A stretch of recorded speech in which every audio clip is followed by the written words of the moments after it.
So I'm here at the South West London Orthopaedic Centre, and what we've been doing is looking at the incredible stuff that they can do to help elective care and to speed up elective care. And it is very, very important as we tackle the COVID backlogs to have much more investment. We're putting another £1.5 billion into speeding up those elective procedures in order to take the pressure off the acute sector. We've got ambulances backing up. We've got pressure in our acute hospitals because of the COVID backlogs. But what they can do here is they can have a very, very fast throughput of hips, knees, shoulders, get those out of the acute sector and clear the backlog. So we're creating another 50 surgical hubs up and down the country to learn from what Swilioka are doing here in South West London. Thank you. Can I turn to energy bills now? Because we now know that the energy bills will go up. A typical household energy bill will go up to more than £3,500 a year by October. Hugely alarming for most people, but we did know this was on the cards, didn't we? A rise of this scale. You are still the Prime Minister. This crisis is not waiting for the leadership contest to finish. Why have we heard nothing from your government about what you're doing to help people? Well, of course we could see this coming, and that's why we've put the steps in place that we already have. And don't forget that although there will be more announcements next month, more cash coming from September onwards, you shouldn't forget that the pipeline of cash stretches out throughout the autumn. So there's going to be another £650 coming for every one of the 8 million most vulnerable households in October.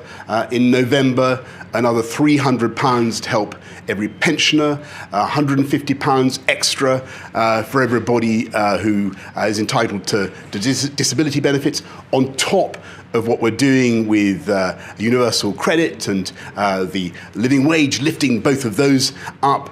And so cash, there's a pipeline of cash coming through over the next few months and through the autumn and the winter. But that is clearly now going to be augmented, increased by extra cash that the government is plainly going to be announcing in September.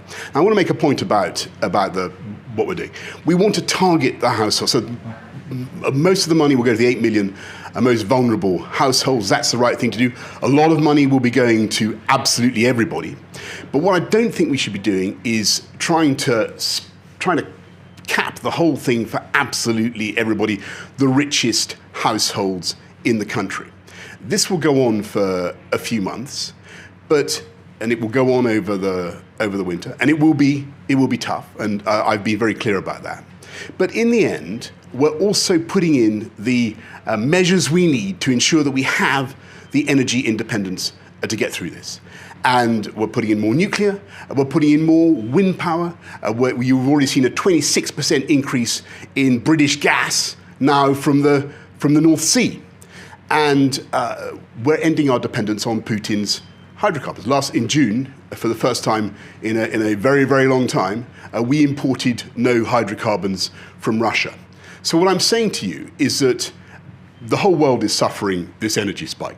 It's caused by Putin's aggression in Ukraine. But I accept that it's tough for people. And we're doing everything we can to help. And huge sums are being spent now, and some more sums will be spent in the months ahead. But we're going to get through this. And in the end, we'll come out in a much stronger position.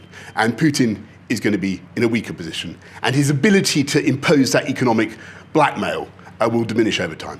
Just going back to support for families, the package that you had announced earlier this year is now woefully inadequate. The crisis has been gathering pace during this summer, and you have done nothing to update the policies. Many people will feel that you and your government have just sat back and watched as the crisis has unfolded. People are being affected now. They are not waiting. And that's why the money is coming in, and that's why the money is coming in now. And what I'm reminding you of is that not only is there going to be another big package in September, but we've already put in place, so £650 has already come in for the most vulnerable households. There's going to be another wodge of £650 for the 8 million most vulnerable over the next couple of months, then £300 for pensions, 150 for people on disability benefits. Council taxpayers have also got £150 discount, and that's on top of everything that we're doing with universal credit and with the living wage. But the key thing I want to get over is that we have the fiscal firepower to do this because of the steps we took to combat COVID effectively, to come out of the pandemic as fast as we could. What we're doing today here in Southwest London is looking at how we can speed up the operations that will help relieve the backlogs. So I think people are feeling the pressure of the cost of living. Of course they are, but they're also feeling the pressure of the post-COVID backlogs. Can I make one point about, since I've got you, just one point about what we're doing to clear the backlogs.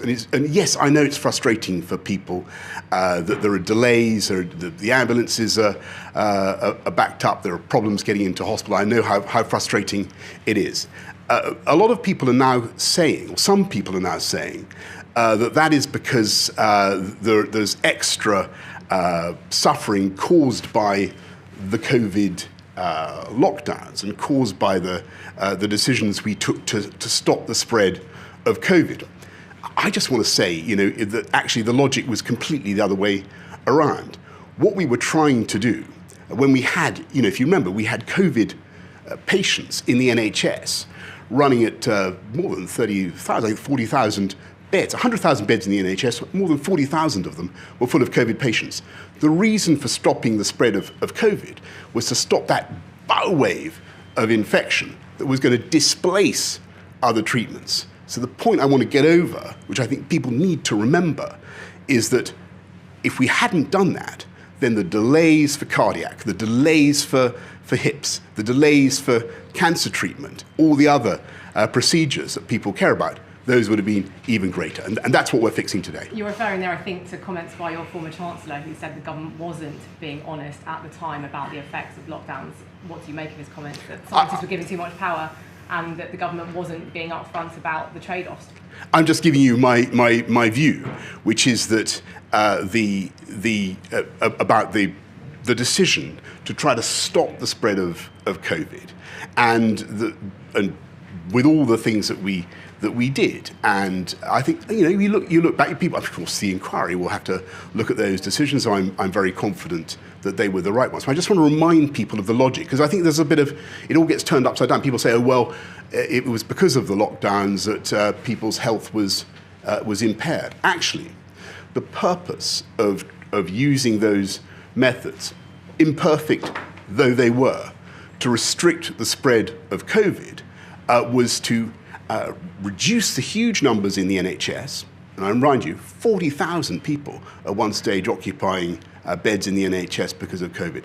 And therefore, to reduce the numbers of patients with other complaints, other sicknesses, other needs, who were displaced by COVID and are now coming back into the NHS. That was the purpose of what we were doing. Can I go back very briefly to energy bills? Finally, yes.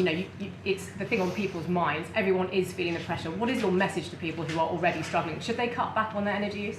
I think that we will do everything we can to help. We want to make sure that we get people through the next few months, and we can and we will, because we took the right steps. We have a big package of help and support. But the message I want to get over to people is that I'm afraid that there's a global spike in energy costs driven by Putin's aggression in Ukraine. Putin's position, Putin's ability to blackmail, to exercise leverage over us and over the rest of the world will diminish week by week, month by month. We will get through this, and in the end, we'll be in a much better position. The other side will have more of our own UK energy to rely on, and the bills will eventually come down.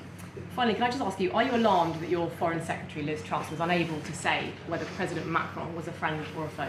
Look, I think I've always had very good relations with Emmanuel Macron, and